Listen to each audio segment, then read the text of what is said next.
So you just reset your router and now your computer says no internet even though everything looks connected.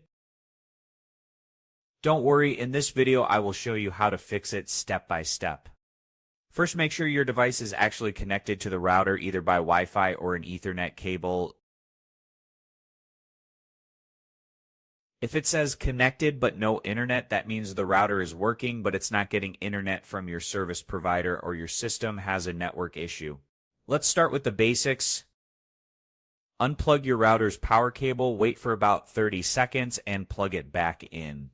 Give it a minute or two to fully restart. Now check if your internet is back.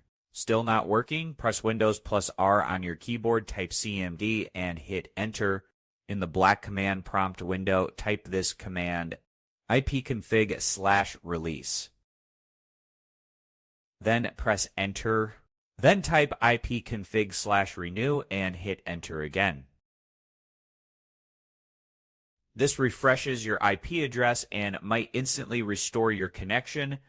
If that doesn't help, let's flush the DNS. In the same command prompt, type IPConfig/flush DNS and hit Enter.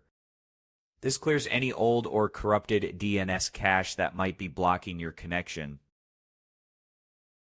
One of these should solve your no internet issue after a reset. If this guide helped you out, leave a like and subscribe for more simple tech fixes. And let me know in the comments which step worked for you, or if you're still stuck, I will try to help. Thanks for watching, and I will catch you in the next one.